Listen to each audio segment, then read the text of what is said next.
memang kalau kebudayaan itu Pak Kadis ya, Pak Kadis, kalau kita ngelihat pembinaan kebudayaan itu sebagai itu ATM, itu salah. Makanya kita pembinaan kebudayaan itu adalah bentuknya investasi. Kalau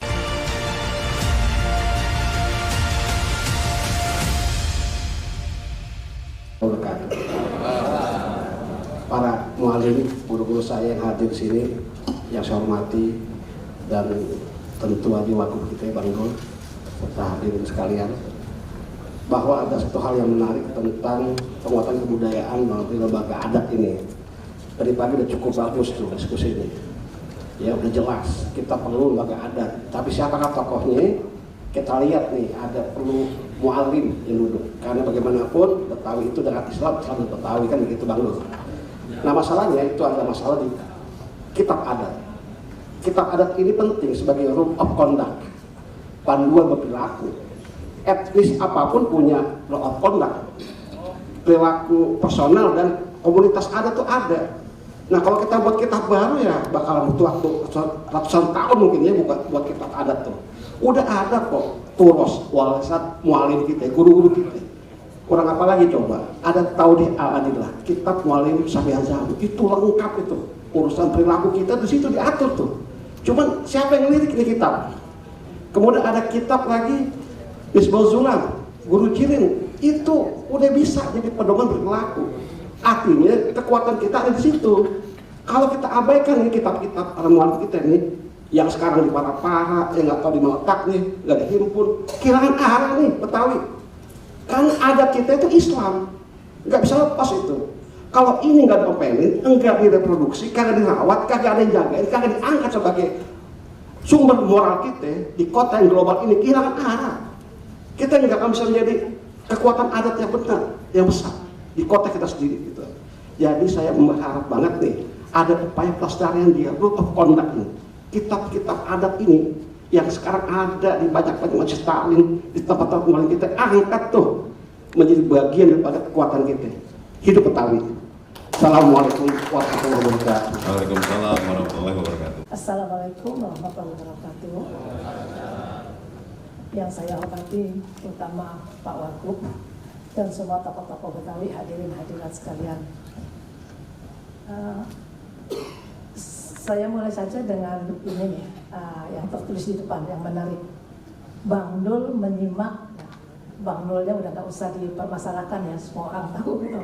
Menyimak udah. Nah, pemajuan kebudayaan Betawi, kata pemajuan ini memang menarik sekali Bang Dul.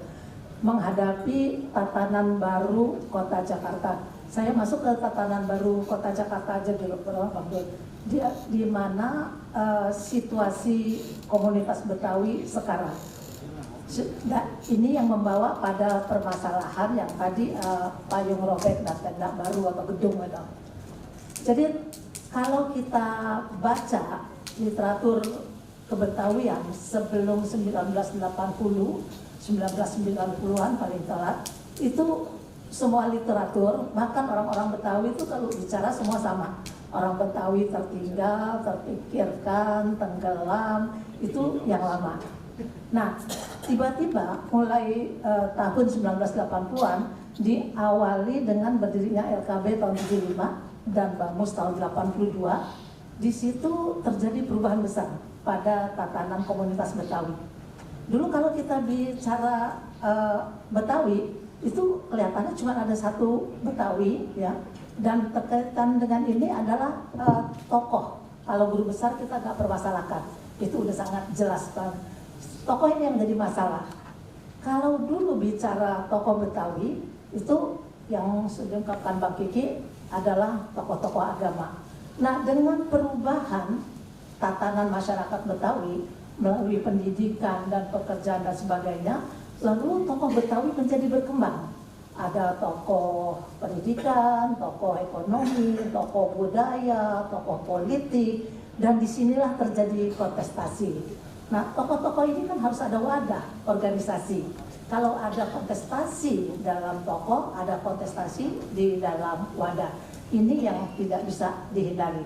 Padahal ketika kita bicara pemajuan kebudayaan, di situ diharapkan peran tokoh dan organisasi. Jadi saya cuma mencoba menggambarkan bahwa pada tatanan baru Kota Jakarta yang terjadi perubahan besar, dulu jauh lebih sederhana ketika bicara tokoh. Satu saja panutan tokoh. Sekarang terjadi banyak tokoh dan di dalamnya terjadi banyak kontestasi. Itu yang ingin saya sampaikan dari permasalahan salah satu problem. Waalaikumsalam warahmatullahi wabarakatuh. Ulama para mu'alim yang ada di sini, selamat bergabung. Dan kemudian yang terhormat pula Bapak Wakil Gubernur Jakarta. Saya kenal beliau sejak sudah lama sebenarnya, sejak beliau menjadi Wakil Bupati Tangerang. Saya waktu itu sebagai Ketua KPUD Tangerang, memilih beliau jadi Wakil Bupati. Dan kemudian sampai jadi Wakil Gubernur Banten dan sampai menjadi Gubernur Banten dan sekarang menjadi Wakil Gubernur DKI. Jadi saya melihat bahwa nasib beliau sangat moncer. Amin. Amin. Nah, kita doakan mudah-mudahan beliau juga mau memberikan peluang buat kita untuk mengembangkan dan melestarikan budaya Betawi. Secara historis sebenarnya Jakarta dan penduduknya disebutnya sebagai masyarakat Betawi itu sudah hampir 5 abad. Tapi selama itu pula ya masyarakat Betawi seperti kata Prof. Yasmin itu ya selalu dipinggirkan atau mungkin dieksploitasi yang luar biasa.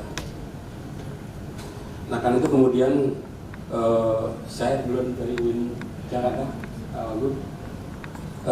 melihat kenyataan seperti itu, kemudian saya membentuk lembaga di UIN Jakarta dan Universitas Islam Syafiyah khusus di Betawi. Saya dirikan pertama kali dan kemudian pertama kali juga saya mendirikan di Universitas Islam Syafiyah. Saya mendirikan juga dengan Bang Profesor Ferdi di sana. Dan sekarang saya membentuk suatu komunitas Profesor Betawi yang terkumpul sudah baru ada sekitar 32 orang. Dan dalam waktu dekat dari UIN Jakarta ada sekitar hampir 50 orang yang akan jadi profesor, itu orang Betawi semua. Alhamdulillah. Nah, kita doakan mudah-mudahan bertemu semua bisa mengabdikan pikiran untuk pengembangan masyarakat Betawi. Dalam konteks ini, Pak Wagub, saya manggilnya Bang Aji aja lebih pas itu. Bahwa yang kurang dari kita itu adalah roadmap. Jadi kita bicara sebesar apapun, semewah pun, berbusa-busa, kalau nggak punya roadmap itu susah. Peta jalan itu penting. Karena itu kemudian waktu kemarin ada seminar dengan Dinas Kebudayaan DKI, saya diundang dan sesuai ngasih beberapa catatan penting untuk roadmap pengembangan kebudayaan dan pengambilan Betawi di situ, antara lain lewat promosi dan macam-macam itu sudah saya berikan, sehingga di sini hanya saya jelaskan bahwa kita hanya perlu roadmap saja untuk mengatasi itu semua. Kalau itu sudah jelas, maka kemudian dengan segala macam itu akan terselesaikan, termasuk lembaga adat Betawi. Yang saya sangat setuju dengan Prof. Yasmin bahwa lembaga adat itu sudah ada memang, tetapi kemudian tokoh adat itu siapa? Yang dari dulu kan di Betawi itu nggak dikenal kiai. Kiai itu dikenal baru tahun 1936-1952. Setelah masuknya orang-orang alumni pesantren dari Jombang, Jawa Timur pulang ke Betawi, mendirikan Majelis Taklim, kemudian mereka mengembangkan keilmuan di situ dan kemudian dipanggil kiai. Dan kan itu kemudian saya selalu bilang, saya saran di mana-mana Pak, Majelis Taklim adalah genuine produk Betawi, bukan produk yang lain. Kemudian masyarakat yang lain meniru semua. Karena itu saya setuju bahwa tokoh adat kita cantumkan saja, bukan tokoh silat saja yang dimasukkan dalam struktur komunitas adat Betawi, tapi mu'alim. Dulu disebutnya mu'alim. Mu'alim dulu, mu'alim, guru, tuan guru, kiai, baru disebut ustadz. Ustadz itu masih yang maaf ya di bawah itu semua. Itu dalam struktur antropologi seperti itu, sehingga kita setuju bahwa tokoh adat yang kita maksud adalah para mu'alim. Yang dikenal sekarang mungkin para kiai, boleh kita masukkan sebagai tim dari tokoh adat sehingga mereka bisa menyelesaikan semuanya. Jika ada masalah di Babus Betawi dan lain sebagainya, mereka bisa menyelesaikan lewat sholawat. Biasanya kalau orang-orang NU itu kalau ada masalah, sholawat selesai semua. Tradisi NU Madura begitu. Jadi kalau ada masalah ribut segala macam, berak segala macam, kemudian terbaca sholawat, selesai semua persoalan. Nah, karena itu kemudian saya menyarankan nanti tokoh adat diambil dari para tokoh ulama masyarakat Betawi. Itu menjadi penting untuk nomor satu masyarakat Betawi. Nah, jika ini sudah bersatu, maka untuk kemajuan kebudayaan Betawi sangat gampang. Tinggal kita dorong saja, konsepnya sudah banyak, sehingga kita mereka tinggal mengembangkan saja. Jadi saran saya Bang Haji, Pak Wagub itu nanti mungkin tim ini membuat satu catatan penting untuk membuat roadmap. Dan itu sudah saya buat, saya sudah serahkan ke bagian dinas kebudayaan DKI. Sudah saya berikan semua sehingga nanti tinggal dilihat saja untuk disahkan. Saya pikir itu saja. Terima kasih. Assalamualaikum warahmatullahi wabarakatuh. Keramat tua pakai kelambu. Bapak Ibu yang terhormat, salam sehat dan sejahtera selalu. Assalamualaikum warahmatullahi wabarakatuh. Kiai, Abang Po Profesor, saudara-saudaraku, wabil khusus yang di depan. Ada Bang Dul, ada Bang Kiai, ada Bang Beki, ada Bang Dino, dan semuanya. Kalau kita ngomong 500 itu kan secara kota.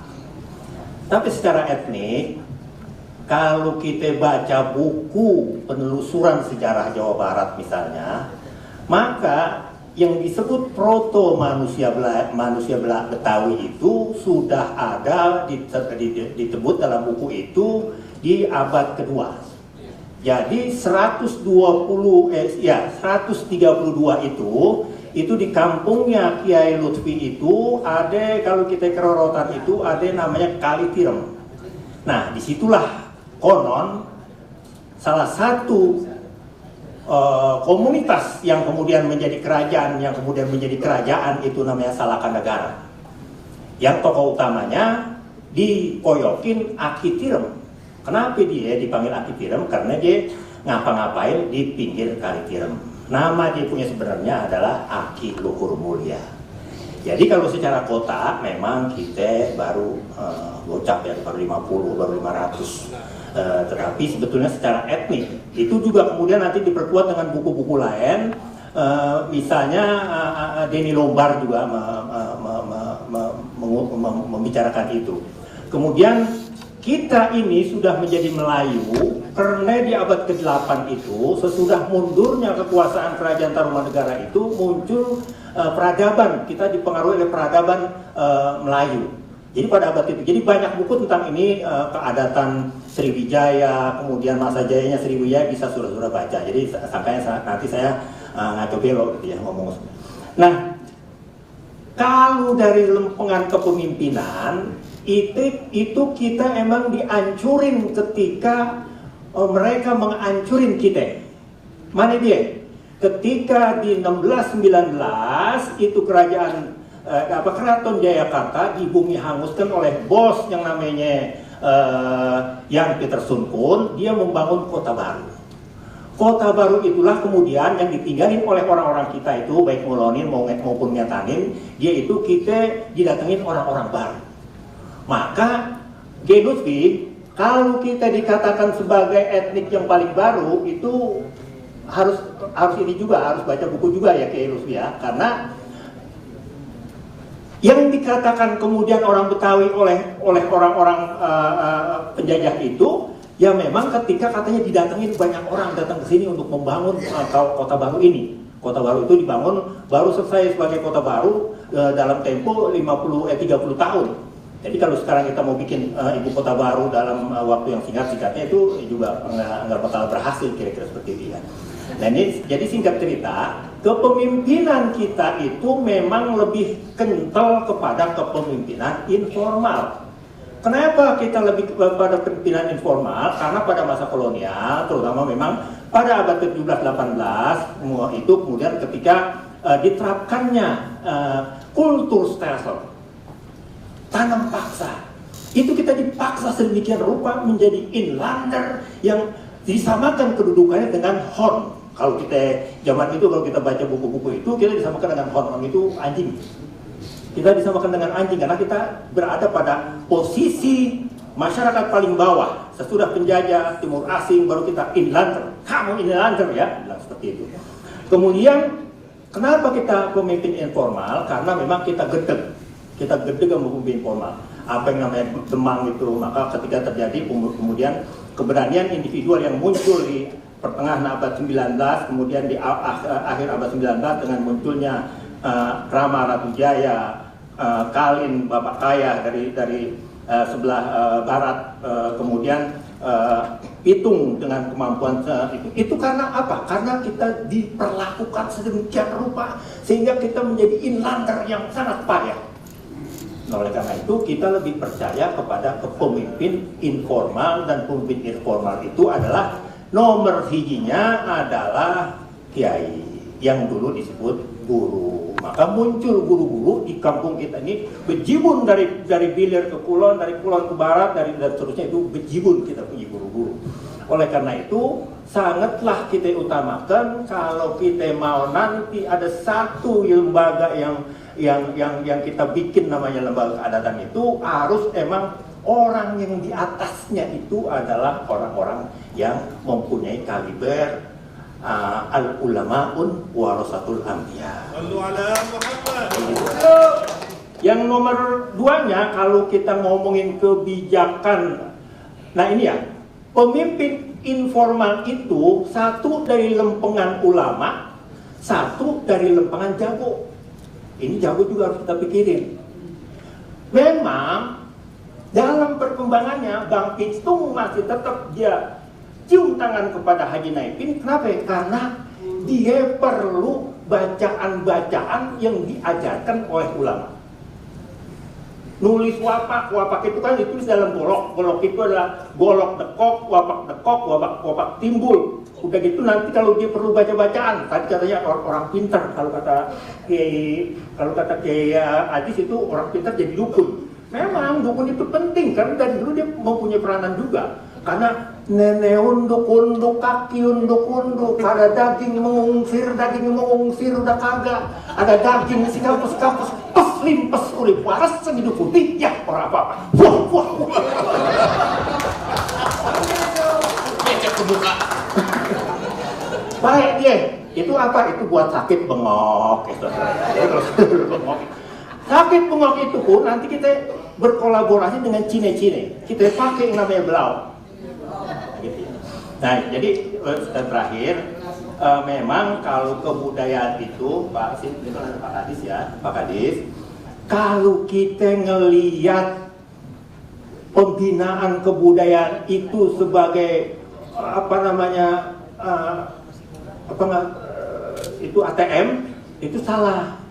Makanya kita pembinaan kebudayaan itu adalah bentuknya investasi. Kalau di dalam pemajuan kebudayaan itu PPKD kan Pak Kadis sudah baca tuh PPKD setahun ini yang ada 10 itu 10 PPK. Maka nanti ekspresinya baru kita rasakan dalam bentuk tangible dan intangible. Yang tangible tentu saja karena Bapak Kepala Dinas sudah berhasil membina ini dalam bentuk investasi, maka kesenian itu kayaknya Pak ya, kesenian itu yang disebut ada ekosistem. Ekosistem itu salah satunya adalah maestro yang mentransmisikan pengetahuannya kepada orang-orang yang ada di bawahnya, orang-orang yang ada di bawahnya ini kemudian melaksanakan ajaran-ajarannya itu dan dia menjadi maestro lagi dan begitu seterusnya.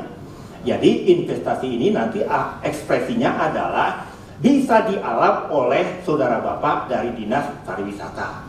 Yang bisa memanfaatkan itu untuk tujuan-tujuan pemasukan PAD dan segala macamnya. Jadi kalau pembinaan kebudayaan bentuknya diutamakan kepada buru-buru pengen dapat kita kayak ngeletus cabai, buru-buru pedas, kita nggak bakalan bisa Pak. Jadi makanya Bapak ini harus berterima kasih kepada sanggar-sanggar yang ada di kampung Pak. Jangan kerjaannya mengklaim doang, itu klaim saya, itu kerjaan saya. Jadi harus sekarang, tadi saya setuju dengan Abang Dafrok Murodi bahwa ada roadmap. Roadmap juga itu harus ada big data yang kita punya, karena kita bisa bergerak dari situ. Ya. Sekarang kita ini masih sangat terbatas kepada kemampuan kita menguasai data-data yang ada. Sip. Kenapa sih? Ya gitu. Udah. Manggil Oke. ya. Iya begitu. Mohon maaf ya Bapak-bapak. Saya kalau ngomong, saya ini sebetulnya lagi belajar soal budaya. Saya diberi penghormatan oleh pemerintah sebagai maestro Sohibul Hikayat oleh pemerintah waktu tahun 2015. Jadi saya masih belajar itu. Jadi kupas kelapa jangan dibelah, kalau dibelah tumpah airnya. Kalau ada kata dan ucapan yang salah, mohon kiranya dimaafin dan dimaklumin saya. Wallahul muwaffiq ila aqwamit thoriq, wa lahu minkum. Wassalamualaikum warahmatullahi wabarakatuh. Waalaikumsalam.